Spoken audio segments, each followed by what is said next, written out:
Welcome back to another week of Instigating with Clarkie and Drury, brought to you by our friends at Larry Hudson Chevrolet Buick GMC here in beautiful Listowel, Ontario, and of course our friends at the Listowel Squash Courts. And speaking of, we've got one of our great friends and great supporters of this show, our buddy Alan McArthur from the aforementioned Listowel Squash Courts. Mac, how are you? How are things going? Good. That was best introduction I've ever had. That was awesome. And there's 50%, like the best 50% of instigating is here tonight, right? So like we have Brian, that's all we really need.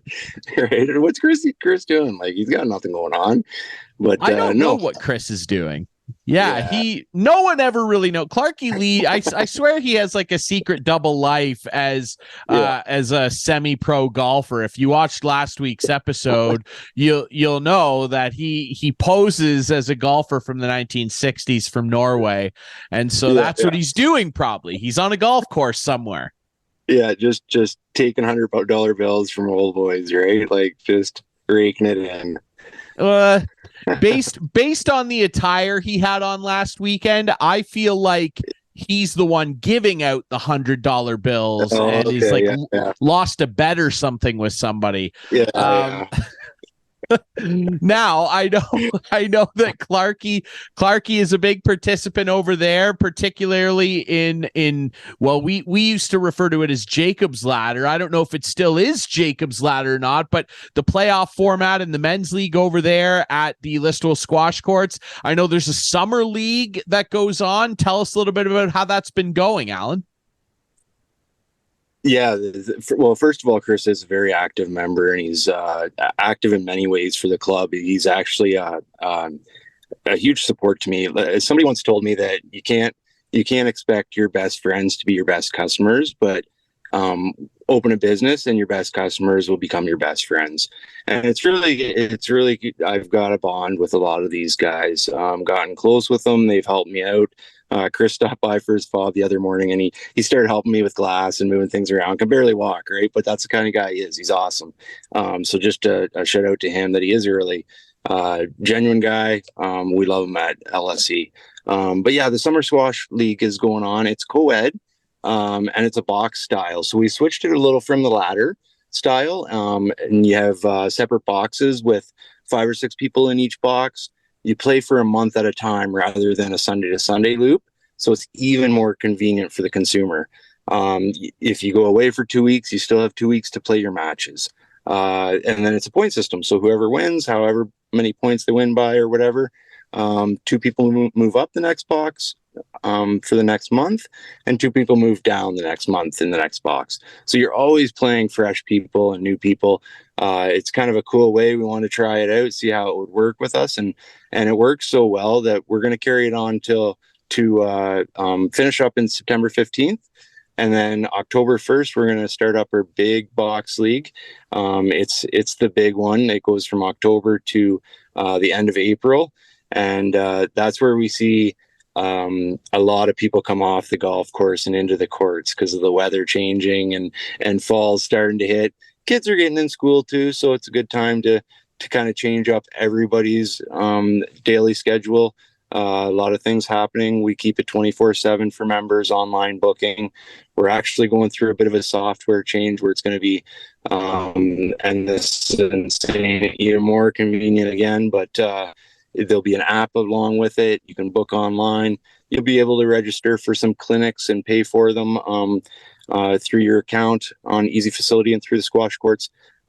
It's going to be a big change for us in the back end, and just add more convenience for the consumer, for the members. Yeah.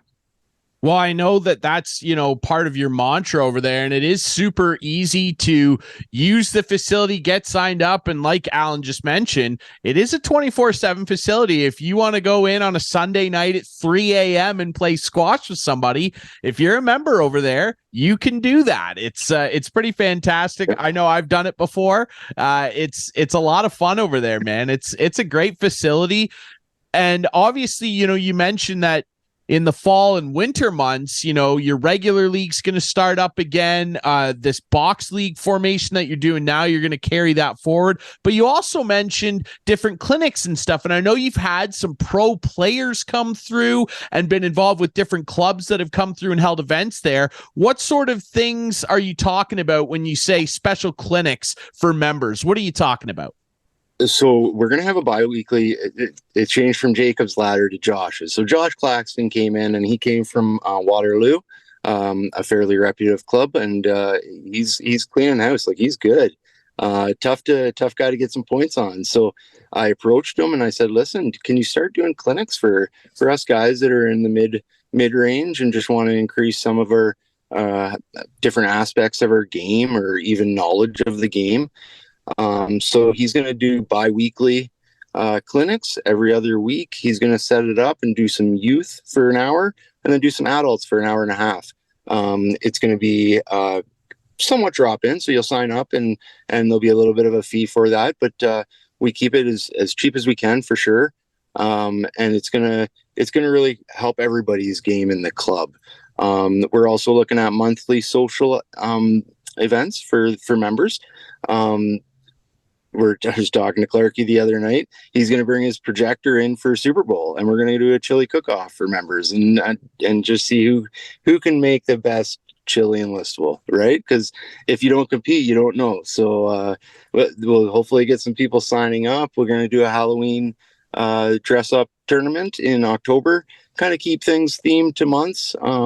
Do some different things. Cookie exchange in December. Keep it fun. Keep it social. We're a bit of a community too. We've really created bonds between people that would have never crossed paths otherwise. So it's neat to see. Yeah. Yeah, that's the great part about a facility like that. And I know, we've been there a couple times, done some shows there. We have to do a Super Bowl show there. If Clarky is bringing a projector, I'm a big football nut, fantasy football guy. I think that there's another show at Listowel Squash Courts in the making. If there's going to be a Super Bowl party, I'm going to need to be involved, Alan. No, that's great. That's awesome. Yeah, well, for sure. Actually, on the 25th of August, we're going to do a huge event too. Kind of a member appreciation and open house for the public. So we're going to have members playing. We're going to do hot dogs, give away some hot dogs. If you want a hot dog, come down. Clarky is actually talking about maybe seeing about you guys coming and doing a live show then, showing a bit of the squash members and some of that. So we'll try and get that lined up. But yeah, there's definitely Super Bowl. You're on for sure. Yeah. Absolutely. We'll have to lay some bets down. I've been known to throw some extra coins I find in the couch at some sports bets. So we'll come up with something special for the members where we all get involved in some sort of betting wager on the big game. But yes, August 25th. I'm glad you mentioned that because Clarky had mentioned it to me. We'll definitely try and come out. We'll be there and we'll make sure that everybody hears about it. And, for people who are watching the show that still maybe aren't familiar with the facility, how can they get signed up, Alan? Because it really is a super simple process. It is, and it's only going to get easier with this new software that we're going to implement in the next few weeks. But just give me an email, Allen at listowelsquashcourts.ca. You can give the store a call, 418-444. 519-418-4444. Or stop by if you see my truck there. You can feel free to pop in and check it out. Super, super easy to sign up and become a member, and then it only gets easier after that. Absolutely. There's a great website. There's a Facebook page as well. You guys are active on social media. It's not hard to find out more and eventually go check out the facility and get hooked up with a membership. It's an extremely fun game to play. And Alan, anything else that you've got in the cooker at the facility? I mean, you've run down a bunch of events for us. Anything else big in the works? I know that you had some stuff worked out where you guys had some local hockey teams come out. I know the Mitchell Hawks were involved. Yeah. You can have events there as well at the facility too. Great point. We just had our year end in April. I realized I need more room, so I did a bit of a reconstruction of the loft. So it's about 40% bigger now upstairs for viewing. You can completely see court one. I always have stuff going on. Just a point about the Super Bowl and the betting and stuff. Let's work it out that we try and raise some money for men's mental health. I've had some issues with close friends and family, so kind of taking that on as my charity role. So that goes awesome with the Super Bowl. So me and you got to get talking about doing something like that for sure. 100%. That's something that that I'm super passionate about as well. Men's mental health. That's a deal, my friend. We're gonna set something up. We'll get the details hashed out. Maybe we can get the viewers of the show involved. Get it out on social media. We'll try and do something where there's some form of Super Bowl betting, and we're gonna make sure that a bunch of proceeds go to men's mental health. I love the idea. I am on board. Awesome. Good stuff. Alan, I appreciate your time. You're a busy guy. You're doing this with me while you're out on the road at a lacrosse event. I know you're a busy dude, but hey, never too busy to help out new people and prospective new members who want to join up at Listowel Squash Courts. Please do so if you're thinking about doing it. Awesome facility, 24/7 access for members, and Alan is the guy to talk to get it done. Alan, thanks so much for doing this, brother. Thanks for having me, Ryan, like always. All right, we'll be right back with Steve Sabourin of CKNX Jr Hockey. We're going to talk a little bit about the Blue Jays first. Steve's a big baseball guy like myself. We'll talk about a somewhat disappointing trade deadline and the upcoming CKNX Jr Hockey season on AM 920 next, here on Instigating.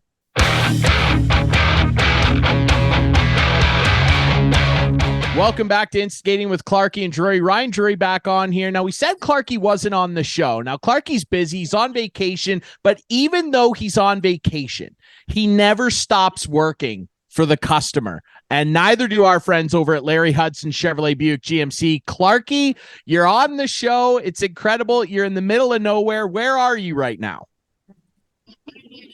I don't know. I'm on highway. What highway are we on? 169. 169 in the Skoka area, somewhere up here near Bala, I think.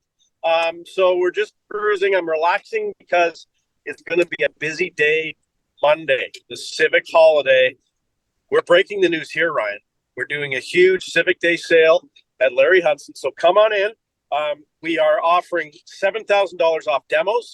That's continuing as well. $7,000 off our 23 HD trucks. You get a $500 grocery gift card if you purchase. It will be a spectacular day, a busy day. So come on out early when the selection's good, because there's lots of selection. Last year, it wasn't that great, but this year we have lots of selection. Lots going to be on the lot. Clarkie and our friends at Larry Hudson's will help you out. Huge. Hey, as a journalist, you know this, Clarkie. I love breaking news, and you're doing it from the road. You're doing it from the road, and there's everybody with you. Unbelievable. You're tearing down the highway, and you're tearing up great deals over there at Larry Hudson's. Go see them, 1000 Wallace Avenue in Listowel. Clarkie, thanks for checking in, brother. All right, have fun with Savvy, and go Leafs go. Absolutely. We'll be right back. Steve Sabourin of CKNX Jr Hockey coming up next. We're talking Jays. We're talking local hockey. It's around the corner. That's next on Instigating.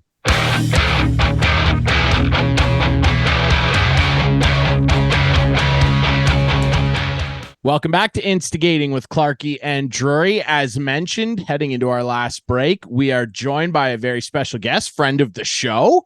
Steve Sabourin of CKNX Jr Hockey joins us. Sabby, it's great to have you on, man. How are you? Well, you know what? It's amazing how fast a year goes by. Well, in this case, a few months since wrapping up our last junior hockey season, and we're getting set to go September the 15th as teams get back to work, as they say. Yes, and people are probably wondering, what are we doing talking about hockey? It's August. It's the middle of the summer. We got a lot to break down because camps are going to get underway soon. There's a lot to touch on. Before we do that, we'll stick with something more summer themed to start. Let's talk about the Blue Jays. Post-deadline, we are recording this on Thursday. It is August 3rd as we speak. It's been a couple days since the expiration of the Major League Baseball trade deadline. And Sabby, like, there was some action around the league, but the Jays didn't really get involved in much of that. Obviously, prior to the deadline, they acquired Genesis Cabrera, who has pitched really well for them so far in his brief appearances. The big move is Jordan Hicks getting a 104-mile-an-hour flamethrower, also coming over from the Cardinals, and they really tapped into St. Louis. They also bring over shortstop Paul DeJong, who is obviously going to be filling in the interim as Bo Bichette sits on the 10-day IL. But overall, Sabby, I'm feeling pretty underwhelmed yet again with Ross Atkins and Mark Shapiro's work at the deadline here. What are you feeling about what they did or maybe did not do? Well, you know what? It's interesting because when you look at the American League East teams, and even Brian Cashman from the Yankees coming under fire for not doing anything at the deadline, and basically saying this is our lineup, this is what we're going to roll with. For the Blue Jays, I mean, you have to think they're looking at the personnel they have and saying they're going to come together at the right time. Statistically, right now, that's tough to say because when you look at the offensive output, they're way behind pace compared to last year. Like Bo Bichette is leading the team, while him and Vlad are tied for home runs with 17 each. Vladdy has 66 RBI. But other guys, Matt Chapman is way behind his statistics from last year. Defensively, I think they're set. Pitching is pretty good. But the question is, why aren't they hitting? And I don't think they had enough room to bring in another guy as a hitter, so to speak, because they have a lot of faith in who they have. But they have to perform. Yeah, and that's my issue here, Sabby, is that this, like, baseball is about as fickle a sport as any out there. The feel and the ability to hit comes and goes for certain guys. Now, this team, when we look at it on paper and when we looked at it in March, everybody was going, wow, this is going to be one of the best lineups in terms of offense in the American League, let alone their own division. And they've added some defensive stoutness, bringing back guys like Whit Merrifield, who, in my opinion, is their MVP. Like, yes, Bo leads the league in hits and all, and he's been pretty good. But on both sides of the ball, like, Whit Merrifield has been an unbelievable find. He's playing some of the best baseball he's ever played at 34. Kiermaier comes in, obviously, and he's a plus defender. And they acquired DeJong, who's a plus defender too, and he's a better defender at short than Bo is, who, to his credit, has made some strides this year. But DeJong is a better defender. However, he's not a very good hitter. And when you look at what's happening this year and what's actually happening, not what we like on paper, not what we think is going to happen, what is happening is that the Blue Jays hit .238 with runners in scoring position, which is absolutely terrible. They strand runners left and right. They have we had Tom Volk on, who's longtime MLB pro scout and instructor, and he was frustrated with their approach or lack thereof at the plate. Guillermo Martinez is coming under a lot of fire, Sabby, for what he is or is not doing to correct what's happening with these hitters. What's your opinion on what you're seeing in terms of approach or lack thereof at the plate right now? Well, you also have to look when they made the improvements in the offseason to bring in your Kiermaier, your Varsho. Part of the plan was to also improve their base running and their sense on the base. They're much more active on the base pass this season. They're more of a threat on the base pass. So to me, when they went out and made these changes, it was almost like they weren't worried about the hitting because, hey, we've hit for 2 to 3 seasons now. We don't have to worry about the hitting. They traded their third best hitter from last season in Teoscar Hernandez with 25 home runs and 77 ribbies and sent him to Seattle. They picked up a couple outfielders who aren't as strong as the plate by far, but better defense, better speed. Which to me looks like they said to themselves, hey, we've got Bull, we've got Vlad, we've got Chap, we've got Springer. We're okay at the plate. Danny Jansen and Alejandro Kirk had a phenomenal season last season. You know, even if they were 2/3 of what they were last year, it's great production. So just from how they moved things in the offseason into this year, it looks like they weren't even looking at hitting because they were comfortable with what they had. And now it's they haven't been able to adapt to anything. They're using the same strategy now as they did at the beginning of the season. We all know Bo Bichette's a very aggressive hitter, and I'd like to see his first pitch swing rate because he goes after a lot of first pitches. And it seems to have trickled down the order as well, being very aggressive at the plate. But Bo's a fantastic hitter, and there are a lot of guys that are swinging and missing very badly. And they are not being as selective as they could be, which then negates your base speed because you know the guy's either going to not get a hit or strike out based on the statistics, and you can keep them in a better eye on the base runners. It's almost baffling given that you mentioned it, Sabby. They hit for power so often over the last couple years. Vlad had a near MVP year, hit 48 bombs. The power has left him. It's still in there. It's just the approach doesn't allow him, and the guys around him, frankly, with how bad they're hitting or not hitting, don't allow him to get himself into positions with pitchers where they have to throw him some meatballs. Because if you pitch inside to Vladdy, he's shown it a little bit in a couple games after the All-Star break, obviously at the All-Star break, winning the home run derby. He showed if you get something in around his hands, he can still absolutely launch it. But why would pitchers throw anything dangerous toward this guy when there's no one on base half the time? And if someone is on base, they're on first. And the amount of times that Jay's hitters, Springer in particular, are topping the ball, they hit into more easy one bounce double plays on groundouts than I have maybe ever seen in a major league season, Steve. Well, you know, you mentioned about the runners on base with Vladdy. It's not just who's hitting in front of them because you got to set the table to bring your RBI guy in to hit. It's also who's behind him. And Vladdy hasn't had a consistent threat in behind him throughout the season. He's had several hitters line up behind him through this year. And there hasn't been that consistent 1-2 punch in that 3-4 spot as it keeps getting juggled around. The other thing that I have noticed this season, I have seen a lot more batter versus pitcher matches, meaning lefties don't face left-handed batters don't face left-handed pitchers, or they try to substitute left-hand batters to face that righty. I've seen a lot more of that going on this year instead of just staying with your main guys day in and day out to pound at the ball.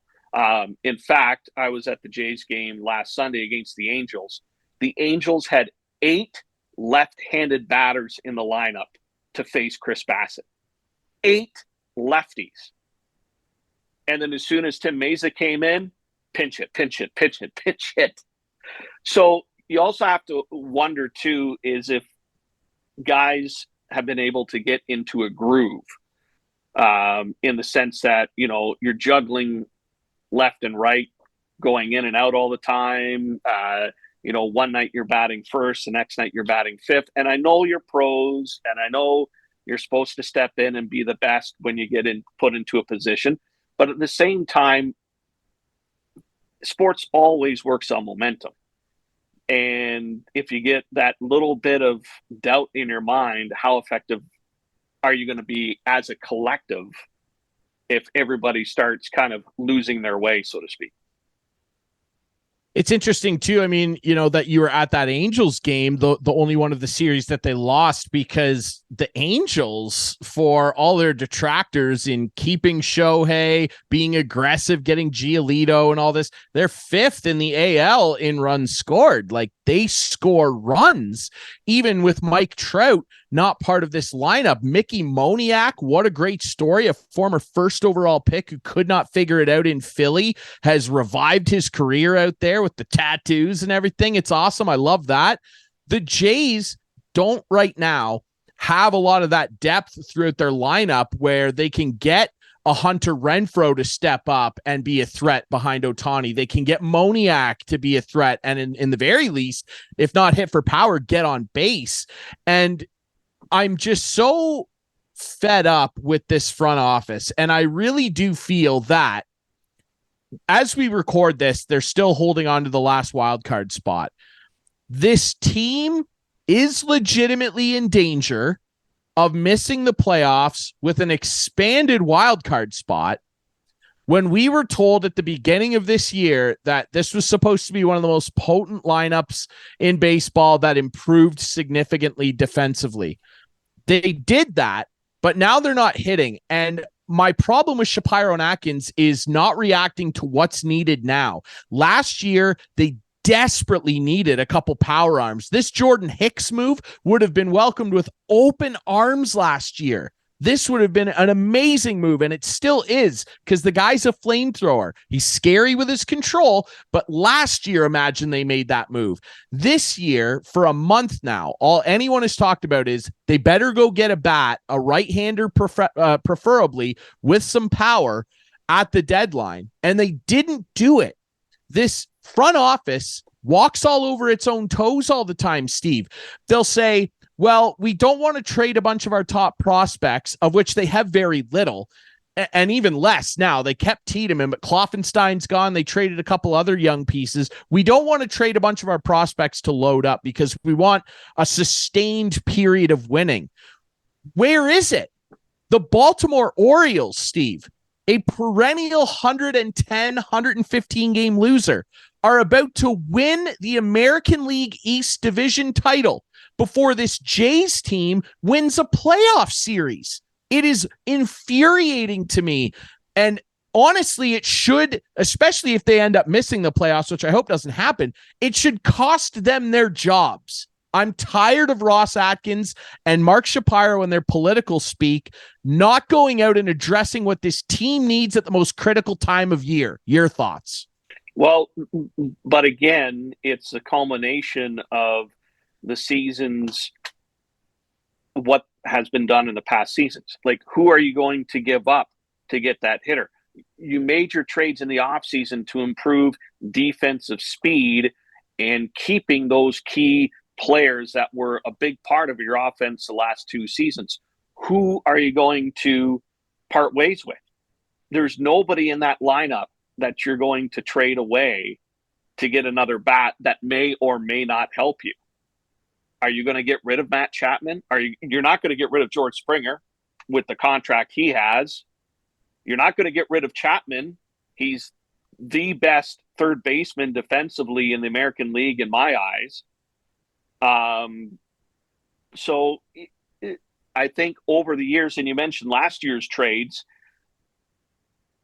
everything that has been done in the past leading to this point has left them not many other options. They got what they could get, but there's no room to get another power hitter. Because as much as you could say this, we'll give you this player and this, the other team's looking the other way. So in my thought, unless you're ready to part with one of the big three or four, there really wasn't a lot of room to work with. That's a great point as well, and is also part of my ire toward this front office. When they came over from Cleveland, Steve, you'll remember this, all the hoopla and talk was, wow, these two guys, particularly Shapiro, kept a Cleveland Guardians team, then they were still called the Indians, kept that team competitive and in the mix, albeit in a much weaker division, but still kept them in the mix all the time for playoff spots with an underwhelming budget, not Oakland A's level, but an underwhelming budget in Cleveland. They watched a lot of star players leave that team, but they drafted so well. They found great prospects. They found Jose Ramirez. They found Chevalier and all these guys, the Biebers, everybody. They found those guys and kept the pipeline moving. And now they have a bigger budget. You would assume a bigger scouting staff and bigger scouting budget and more money to spend on international imports. Where is the farm system? Because yes, we don't have a lot of guys to trade away. That's also on them. And I get that the baseball draft is the biggest crapshoot of all sports drafts. It really, really is. Look, we just talked about Mickey Moniak, a number 1 overall pick, hasn't caught on until now. It's 2023. However, that was supposed to be these guys' bread and butter. And now to sit here at a trade deadline where they could desperately have used a Tim Anderson or someone like that to inject into this lineup, to sit here and go, well, what are we going to give up? That's their fault too, Steve. Well, and that's what I prefaced is leading up to this point is a culmination of a few seasons. It's just not one season because each year a little bit was nibbled away. Now, we also have to point out too, the Toronto Blue Jays aren't the only team with the big payroll who are struggling. You're right. Like, I mean, you could take our discussion, you can move it to the Mets, you can move it to the Yankees. Oh, God, you can move it Mets. You can move it to the San Diego Padres. Oh, my goodness. I mean, as much as we talk about the Toronto Blue Jays and their woes, they still have a better record than those 3 teams that I just mentioned. And they also have all-star rosters and fans scratching their heads. Well, not the Mets don't anymore. They traded everybody away. But I mean, that's the thing is the Jays are not uniquely a team in a situation that everybody's going, what's wrong? The other point is the American League East, and I will defend very, very much that it is the hardest division in baseball. Every team might be North American sports right now, Steve. How many times do you see a division year in, year out where 90%, if not all of them, have a winning record? Because they can beat the other divisions, but they chew on themselves. And for the longest time, of course, with the wild card situation, only one team makes it out of there. So anyways, it's very, very frustrating. But, you know, in the end, they came up with a plan. They hung their hats on Vlad Guerrero and Bo Bichette, and that's what they're going to have to go with. They have a great pitching staff. They have great defense. And always the comments is good defense and great pitching wins you championships. It's just they got to hold on, find a way to manage some runs and get into the playoffs and then let it go from there. They basically, in my opinion, you're right. The pitching is great. It's literally elite. Their bullpen has been, since May, one of the best, if not statistically, if you look at things like FIP, fielding independent pitching, and just straight up ERA and ERA plus, this bullpen's like literally been the best bullpen in the American League, you could argue, for long stretches, and then they get Hicks and Cabrera in there. They are, in my opinion, if I'm ownership, Mark Shapiro and Ross Atkins have laid their sword down on praying that these hitters that we know can hit better than this will come alive when it's most important, because they have what they didn't last year, and that is the pitching and defensive acumen. They have that. I'd put their defense in the outfield and infield up against anybody in baseball. They are, if I'm the owners, laying their stake and the future of their positions with the Toronto Blue Jays on this lineup coming alive. Because if they go out in the wild card round again, or God forbid, miss the playoffs, we will look back on this Toronto Blue Jays lineup, Steve, in my opinion. And hey, quickly before we end this segment, you might actually have a bit more context to this than me. I was literally an infant when they won the back-to-back World Series. I think, in my opinion, if they miss the playoffs, Steve, we will look back on this Toronto Blue Jays team as the most disappointing Toronto Blue Jays team of all time. Your thoughts on that? Wow, that's harsh. It's harsh, but you know what? You could look at the Toronto Blue Jays team that was ready to go on, and they fell apart near the end of the season and let Detroit catch them. And Detroit Tigers ended up winning the American League East. That was back in the George Bell, Jesse Barfield days. There was the 85 season, yes, which was supposed to be fantastic. And then, 89, you had 89, which was a great season, and they didn't get there. 91, they lost to the Twins. And they made the playoffs, though. They made the playoff. But, they made the playoffs. But I'm just saying, if they miss the playoffs, they will be the most disappointing roster, in my opinion. Yeah, and you know what? When you look at in the 92 and 93, when they won the World Series those years, in 92, they made a heck of a move at the deadline, and they picked up David Cone. Right? Oh, God, what a move. Right. But they also had guys like Jack Morris for the entire season. Jimmy Key stepped up in the playoffs in late season and had a phenomenal end to his career. Then in 93, they pick up a veteran in the name of Paul Molitor, and he spent the season with the Jays. And then they go out and they get Ricky Henderson at the trade deadline to bolster Not a bad player. Not bad. So when you look at who they traded for back in 92 and 93, those were two future Hall of Famers, not to mention some of the Hall of Famers they had on their rosters. So who's going to step up and be the Hall of Famer for the Toronto Blue Jays to get them to the playoffs and beyond this season? It better be Vlad, and it better be George Springer. Those guys have got to start to bring it, man. I don't know. I'm nervous, but I still have that little flicker of hope that someone can get back to being the player that we knew they used to be just a short time ago at the plate. We'll take a quick break. When we come back, it's time to talk about local junior hockey. It's literally around the corner. Might not feel like it with the heat out there. Trust me, hockey is right around the corner, and CKNX Jr Hockey is very excited to be back to bring you all the action. We'll talk about that next here on Instigating.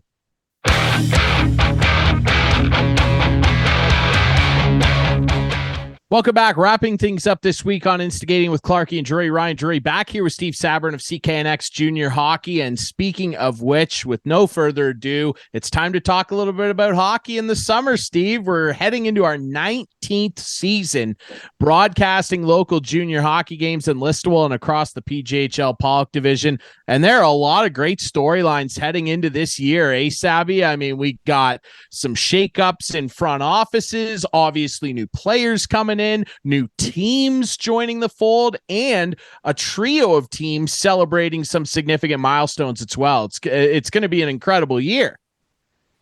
Yeah, and you know what? 50 years to be part of a hockey team that represents your community and the best of is fantastic. And of course, we're talking about the Listowel Cyclones, the Wingham Ironmen, and the Walkerton Capitals, formerly Walkerton Hawks, formerly Walkerton Blackhawks. So it's going to be a fantastic season. Let's start off with the Listowel Cyclones. They have a great opening weekend. They'll be playing in Stratford on Friday the 15th of September, and then on home ice Saturday, September the 16th for their home opener against the Stratford Warriors as well. And of course, Dave Williams, former Listowel Cyclones head coach that led the team to their first Terry Cup championship, and now he's the coach of Stratford. All the players that are coming back. So I've actually talked with the Listowel Cyclones. They're planning a whole alumni day on September the 16th. It includes some alumni games, memorabilia set up at the arena, some presentations and ceremonies, but they really want to make a big deal about this because, again, 50 years of junior hockey in Listowel is fantastic. We'll be broadcasting that game, by the way. And get ready, Ryan, because they want to hook us into their hockey TV. So if anybody's watching from home, they get to hear our wonderful voices as well. So it's a great start there. And then, with the team itself coming in, very excited to see this team. They have some additions, and they are very skilled, very fast, and a lot of them have another year of junior hockey under their belt. So looking for this team to mature forward and improve upon what they did last year. Yeah, coming off 2 straight seasons, obviously missing that COVID year, but 2 straight seasons of 6th place finishes, and they're not very satisfied with that. And I remember, last year during our PGHL playoff coverage, talking with Corey Dietz, who's of course involved in the front office and involved in player personnel decisions there. And he was saying to us just how badly they want to crawl back up the ladder, and they have designs on doing that this year. And how special would it be in their 50th year to see the Listowel Cyclones inch their way back up the standings and challenge some of the big heavy hitters that have been in control of this division and this conference, the Cambridges, the Stratfords, the Elmires of the world, Waterloo, of course, as well, Kitchener-Waterloo, over the last number of years. It would be a great story. I'm really excited to see what they do, what they bring in. Of course, speaking of alumni, Holden Lansink, arguably their greatest and most accomplished player, coming back to be a coach after spending the last couple seasons, very successful seasons, might I add, as an assistant with the Mitchell Hawks. He's coming back home. I see him around town quite often. So it's a great story as well to have a local kid coming back to not only have led the team to so much success on the ice, but now be involved on the bench. I think that when you look at a guy like Holden, and even, our good buddy, I talk to him often, Caleb Cameron, guys like that, the Nick Spallings of the world, when you bring up the Listowel Cyclones to them, even though they're not all coming back to coach like Holden is, nothing but positive things to say and positive experiences to share being a part of this club. And that's going to be something that's so special to celebrate 50 years of, right? And I think one of the things when you look at coaching side as well is for the last few years, Jesse Cole has split time as head coach and general manager. While general manager now belongs to Trent McClement, Jesse Cole is strictly the head coach. And there's a focus there. Now there's a focus on 2 jobs from an individual each. So this will allow Trent to do what a GM needs to do and Jesse to do what a head coach needs to do. So I move, and it's going to give the game plan and the team a lot more focus as opposed to someone who's split in 2 different directions trying to serve 2 different masters. Absolutely. And you can bet, as Steve mentioned, we will be there, the CKNX Jr Hockey crew, myself, Steve, and of course, Johnny K, John Colias will be there on Saturday, September 16th, Listowel Cyclones home opener. We will be there. We don't do a lot of Saturdays during the regular season, but it's a special one. We are going to be there. Preceding that, though, on Friday, the 15th, we will open our season on CKNX Jr Hockey with coverage of the PJHL. And like we mentioned off the top, 2 great franchises celebrating 50 years in that league as well, Steve. Yeah, the William Ironman, of course, coming in after a fantastic season last year. Walkerton Capitals under new management last season. They brought in head coach Chad Haggett about midway through. He's back to start the season fresh. They are also celebrating 50 years. And I mean, these two teams have been, for their communities, but it's been a pleasure to work with them because we followed Walkerton through their championship years. We followed Wingham through their big days, and they have a lot to offer both sides. And I know Wingham has some big plans to bring some alumni back. Of course, they held a big golf tournament there earlier, late July, and they have some other big plans coming up. The Walkerton Capitals, through the hard work of their executive, have refurbished the Hawks dressing room. It's the oldest arena in our loop, and players walking into the dressing room are going to have a fresh new look. Saw some sneak peek pictures there.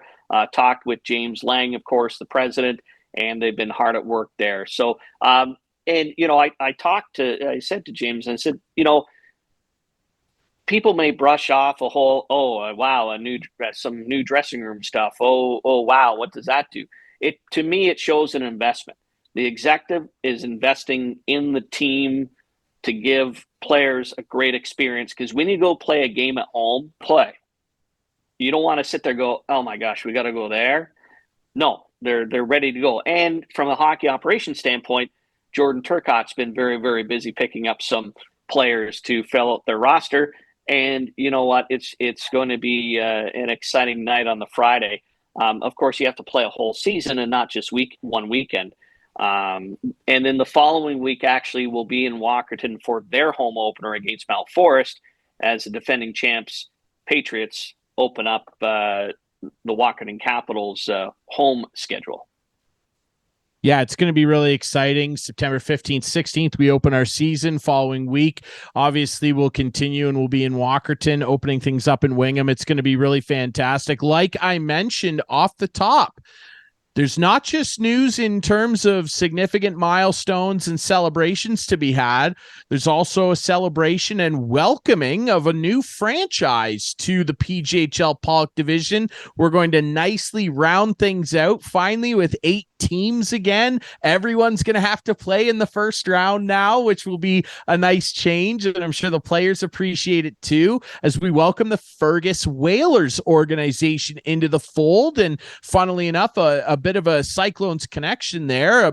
Jason Byer, the father of Brock Byer, who was in net for the Cyclones when they won that 16-17 Cherry Cup title, is at the head of this new organization. And he's been involved with a number of organizations helping out in terms of goaltending coaching. I know that when the Mitchell Hawks won their first championship 2 years ago, he was a big part of that. And now he's getting involved in the front office of a brand new franchise. And we are going to be doing some broadcasting from beautiful Fergus, Ontario. Well, you know what? Funny you mentioned that. Just got a note back from Jason Byer about the schedule, and we are definitely trying to fit in a Fergus home game. We got to tinker with the schedule a little bit, because it looks like Sundays will be their days to play hockey at home for the most part. November 17th, the Fergus Whalers are actually going to play in Arthur for a game against the Mitchell Hawks.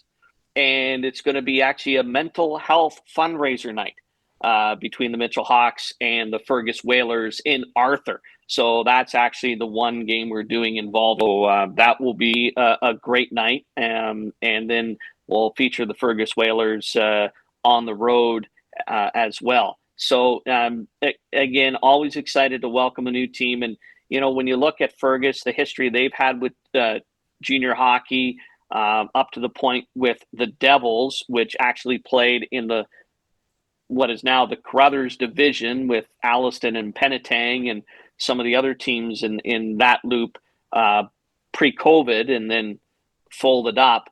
It's a new direction for Fergus coming to the Pollock division. So excited to see how they will compete in this upcoming season.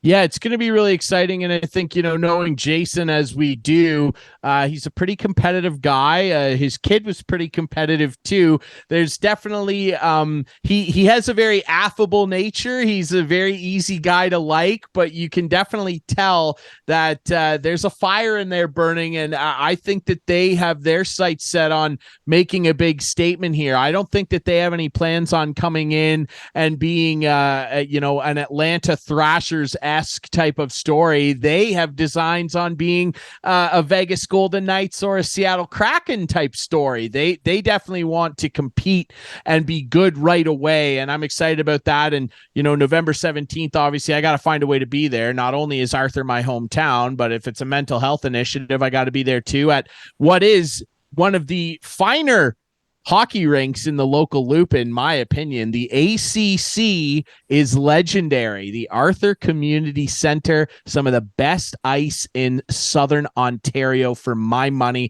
I've played on it many times and it's a lot of fun. I can't wait for that. That's going to be great.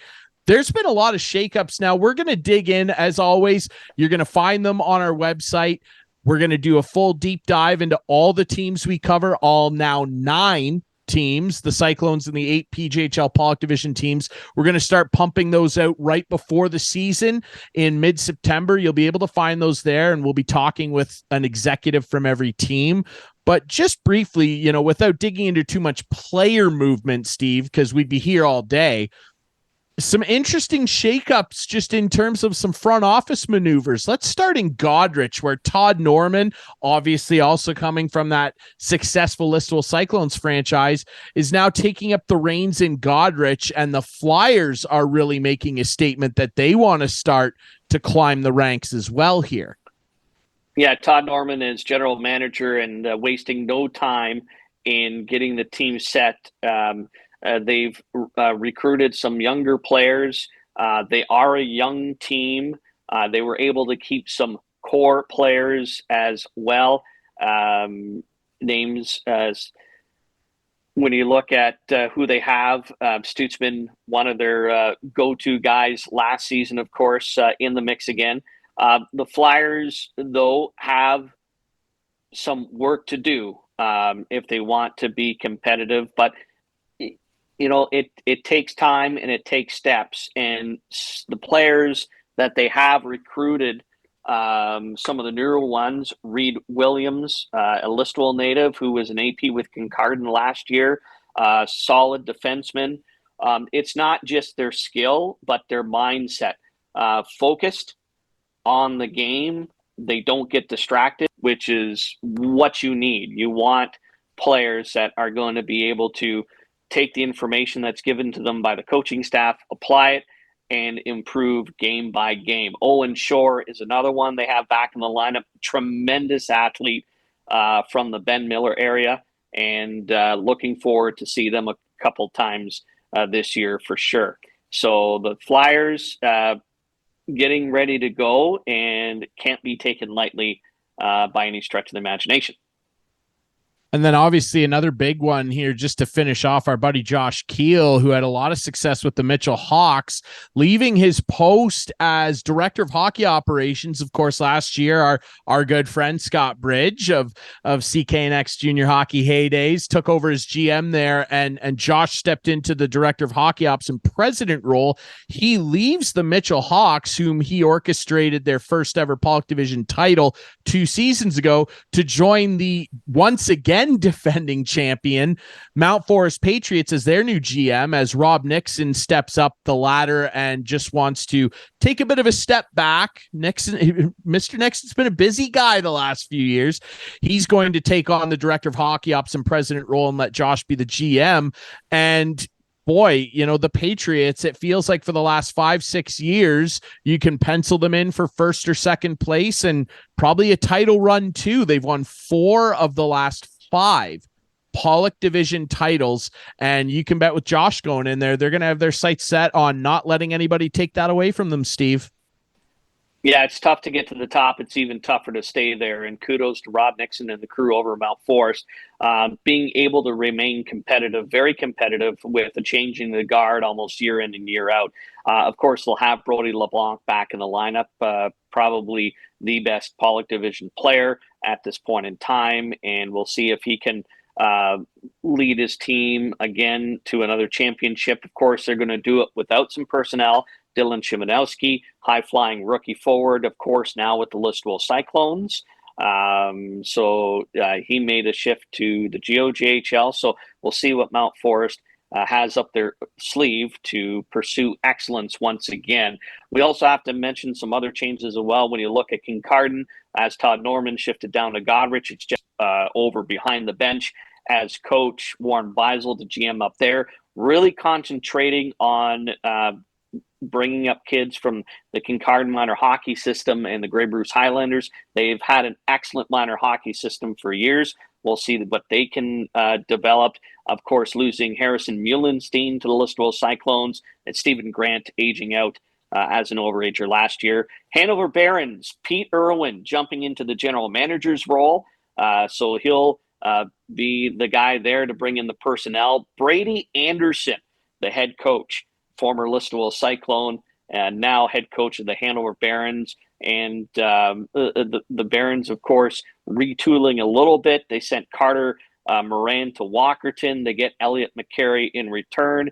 So a little bit of a swapping there between the two teams of players. And we'll see what Peter Irwin, Mike Fisher, and Brady Anderson have in their bag of tricks to get Hanover back near the top again. Of course, the Barons have had a couple of excellent seasons, just haven't been able to close the deal in the finals there 2 seasons ago.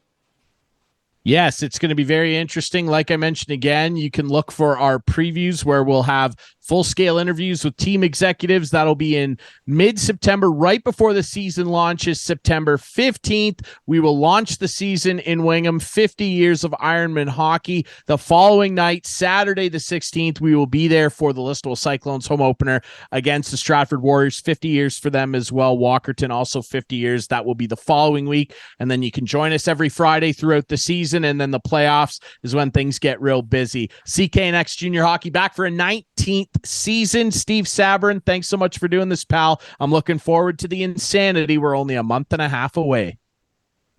Watch out, drive-thrus. Here we come. Absolutely. Get the coffee machines ready, everybody. All right. You can watch the show Friday nights at 8, Sunday nights at 9 with our friends on Whiteman TV. Channel 6 for Whiteman subscribers. We debut on our YouTube channel Friday nights at 9 p.m. Follow us on social media at Instigating Pod. Thanks to our great sponsors, Larry Hudson, Chevrolet Buick GMC here in Listowel, the Listowel Squash Courts. Thanks to our buddy Steve Sabourin of CKNX Jr Hockey and Alan McArthur of the aforementioned Listowel Squash Courts. I'm Ryan Drury for Clarkie. We'll be back next week with more Instigating.